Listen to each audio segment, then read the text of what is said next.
उन कंडीशंस का भरपूर फ़ायदा उठाएं, क्योंकि इससे पहले कैंप में भी बहुत मेहनत की इन लड़कियों ने। इस्लामाबाद में ये कैंप जारी था और हम उम्मीद यही कर रहे हैं कि बेहतरीन तरीके से सीरीज़ में परफॉर्म करें और उसके बाद अच्छी तैयारी के साथ अपने कॉम्बिनेशंस आपके श्योर होने चाहिए। ये हमारी प्लेइंग 11 है, इस तरीके से हमने, ये हमारा गेम प्लान है, हर टीम के खिलाफ हमारा गेम प्लान डिफरेंट होगा। और इसी तरीके से जब कॉमनवेल्थ गेम्स में हिस्सा लें बर्मिंघम में, तो उसमें भी बेहतरीन तरीके से परफॉर्म करें। बहुत सी नेक तमन्नाएं हैं और दुआएं हैं हमारी ख़वातीन क्रिकेट टीम के साथ। मेरे ख्याल से अगर इस पूरे सिनारियो को आप अनफोल्ड होते हुए देखें तो बहुत सी इंप्रूवमेंट ज़रूर हैं जो हमने देखी हैं ख़वातीन क्रिकेट टीम में, और उम्मीद यही करते हैं कि और बेहतर चीज़ें होती जाएंगी और बेहतरीन तरीके से परफॉर्म करेंगे। अवैस, आपका बहुत शुक्रिया कि आप हमें ज्वाइन करे थे। अली मेहदी, आपका बहुत शुक्रिया, आप हमें स्पोर्ट्स 360 में ज्वाइन करे थे। एक छोटे से वक्फे की तरफ जाएंगे, वापस आएंगे, डिस्कशन जारी रखेंगे। Here he goes again.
आलमी बरतरी के लिए बड़ी ताकतों की लड़ाई हो या फिर अमन मुआहदों की सफबंदी, मईशत में उतार चढ़ाव हो या फिर दुनिया भर में बढ़ती महंगाई,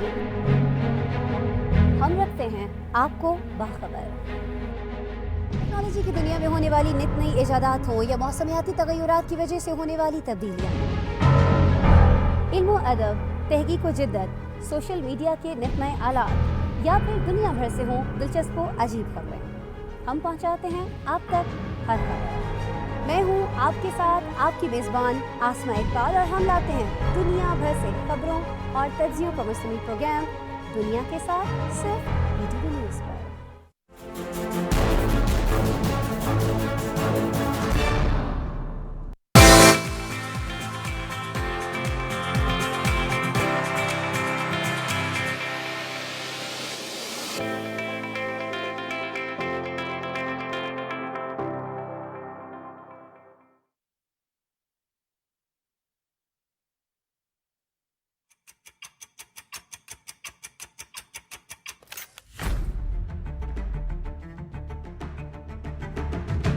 नया है जज्बा, नई है उमंग,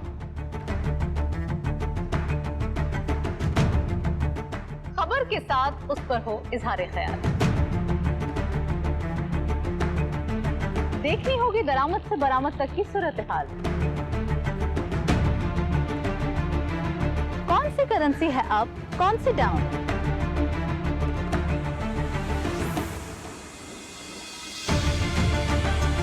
मौशी खुदनिसारी कैसे हासिल की जाए। रखते हैं नजर रियल एस्टेट से लेकर कमोडिटीज के उतार चढ़ाव तक। बिजनेस की होगी बात माहिरीन के साथ।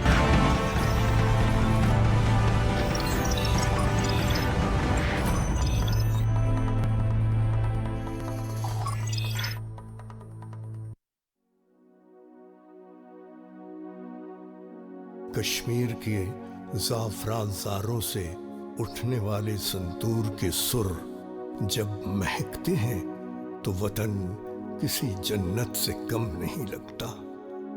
अली रज़ा के संतूर से जो धुन निकलती है उसमें कश्मीर की आज़ादी की उमंग भी है और पाकिस्तान की सलामती की दुआ भी।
Welcome back to sports 360। बात अब करनी है टेनिस की, और टेनिस में बहुत ही ज़बरदस्त खबर यह है कि पाकिस्तान में एक टैलेंट हंट प्रोग्राम शुरू होने जा रहा है जो तमाम बड़े शहरों में मुनक्किद किया जाएगा। और इसमें हमने तकरीबन देखना यह है कि 16 खिलाड़ी ऐसे होंगे जिनको मौका दिया जाएगा कि वो इंटरनेशनल स्टैंडर्ड्स की ट्रेनिंग हासिल करें और पाकिस्तान का मुस्तकबिल बने जब हम टेनिस की बात करते हैं। और टेनिस की हम जब भी बात करते हैं तो बहुत से लोग हैं जिनकी खिदमात ज़रूर हैं, लेकिन अगर आप प्राइमरीली देखें और आजकल देखें जो अभी भी कंटिन्यू करते आ रहे हैं वो हैं सामुल हक कुरैशी, जो कि पाकिस्तान के लिए अपनी तमाम खिदमात सर अंजाम दे रहे हैं। रिसेंटली विंबलडन में भी हिस्सा ले रहे थे। हम ज़रा डिसअपॉइंट ज़रूर हो गए जब वो इंजरी का शिकार हुए, क्योंकि बहुत ज़बरदस्त टेनिस खेलते आ रहे थे। ओवरऑल उनके करियर की भी बात करें, सिंगल्स में 60% विन रेट इंजॉय करते हैं, ग्रास में 60% है, 53% on clay, 61% on hard. Overall 12 साल की उम्र से टेनिस खेलते आ रहे हैं। अगर आप डबल्स की बात करें तो डबल्स में भी बहुत शानदार उनकी परफॉर्मेंस रही है। उनकी अगर रैंकिंग्स की भी बात करें तो वो भी बहुत बेहतरीन है। 54th रैंकिंग वो इंजॉय करते हैं, करियर हाईएस्ट उनकी 8th रही। और ओवरऑल अगर उनके करियर की बात करें डबल्स में भी तो बहुत ज़बरदस्त परफॉर्म करते आए हैं। जो भी उनके पार्टनर्स हुए हैं उसमें भी ज़बरदस्त किस्म का विन रेट इंजॉय करते हैं। और हमेशा जब भी हम उनको पीटीवी पर रिक्वेस्ट करते हैं तो हमेशा हमें भी टाइम देते हैं और हम इनसे ज़रूर बहुत सी चीज़ें मालूम होती रहती हैं। तो हमें ज्वाइन कर रहे हैं पाकिस्तान के टेनिस प्लेयर हैं एहसामुल हक कुरैशी। अस्सलाम वालेकुम एहसाम भाई, कैसे हैं आप? अस्सलाम वालेकुम भाई, thank you for having me on the show. आप सबको happy birthday Mubarak for me. आपको भी गुज़िश्ता ईद मुबारक हो। बहुत पहले तो मुबारकबाद, इतनी ज़बरदस्त विंबलडन जा रही थी, अनफॉर्चुनेट रहा कि आप इंजरी का शिकार हो गए, बट कैसा रहा tournament experience? Yeah, experience obviously थोड़ा सा disappointing because I think there's never a good time to get injured, especially being in the Grand Slam. तो वो disappointment जो थी, I think we had a good draw, was playing really well as well. Grass पे काफ़ी अच्छी तैयारी हुई भी थी, and we were on a winning scale पे थे second round के अंदर भी जब वो injury हुई। So it's been unfortunate life I've chosen. I think injuries are part of life and part of sportsman. तो वो होती हैं, लेकिन अल्लाह का शुक्र है it was not very serious. I've been able to recover, do a lot of recovery for the past week in London. और परसों से मैंने खेलना भी शुरू कर दिया हुआ है. I've been putting all the weight on the leg again and doing a lot of exercises. So hopefully inshallah we'll be playing a tournament next week in Switzerland and we'll be back on the tour inshallah. इंशाल्लाह यही उम्मीद करते हैं कि आप बेहतरीन तरीके से फ़िट होकर परफॉर्म करें। और बड़ी अच्छी खबर है कि आप वापस टेनिस खेलना शुरू हो गए। अच्छा ये बताइएगा, ये टैलेंट हंट प्रोग्राम की अगर बात करें, बड़ा ही एक एक्साइटिंग फेज़ है पाकिस्तान टेनिस के लिए, क्योंकि स्ट्रक्चर हमें ऑन एंड ऑफ ज़रूर नज़र आता है, प्लेयर्स भी नज़र आते हैं, but there has never been a unified platform जिसकी हम बात कर सकें। तो क्या डिटेल्स बताना चाहेंगे हम? I spoke to you last time around also that I'll be inshallah initiating a initiative really soon, a program. इसका first of its kind in Pakistan. हम क्रिकेट में देखते रहते हैं टैलेंट हंट प्रोग्राम्स होते हैं क्रिकेट में, जहाँ पे डिफरेंट शहरों में पास प्लेयर्स वगैरह या भी एक्चुअल प्लेयर्स जाके टैलेंट हंट करते हैं। तो कॉन्सेप्ट विद द सेम। अपनी सारी एक्सपर्टीज मेरी जो सारा मैंने आई थिंक लेसन सीखे हैं through out my career, I really want to obviously give it back to the country, give it back to my people, and I think this is the best way to do it. Unfortunately, I don't have an academy or land to have an academy जहाँ पे मैं सारा setup कर सकूँ. लेकिन as an athlete, we always try to find solutions. और just realize that without having an academy, also I can make an impact in Pakistan for the tennis players in Pakistan. So many things. When I was 12 and a half, 13 years old, the first time I got a sponsor was when I was 27. जब मैंने Wimbledon के लिए qualify किया। तो that is not the right way to produce any players in any country. तो उसमें I just try to do this time corporate sector को involve कर रहा हूँ इन जूनियर्स लाइफ की, और जूनियर्स टेनिस प्लेयर्स जो हैं उनके करियर्स के जो जर्नी में आए and be part of it, and that is very important. And I feel जहाँ पे टैलेंट है and the kids they don't have the right direction and guidance कि किस तरह से ट्रेनिंग करना है, किस तरह से खेलना है और किस तरह अपना रोड मैप बनाना है to basically perform well at the international level and national level. मैंने सारी जूनियर टेनिस पाकिस्तान में खेली है when I was 13, 14, 15, 16 in Pakistan. The first time I ever traveled abroad was when I was 16 and a half, 17 years old. तो coaches हैं पाकिस्तान में अच्छे who can coach the kids who are 14 and 16 and 18, लेकिन उनको incentives देने हैं, उनको motivate करने की बात है। And this time around, through this platform, through this initiative, I'll be selecting 16 kids, inshallah, from Lahore, Karachi, Islamabad, and Peshawar. इनकी coaching की responsibility and training की responsibility मैं लूँगा. I have hired the coaches, selected coaches, and the trainers. they can help me produce international players.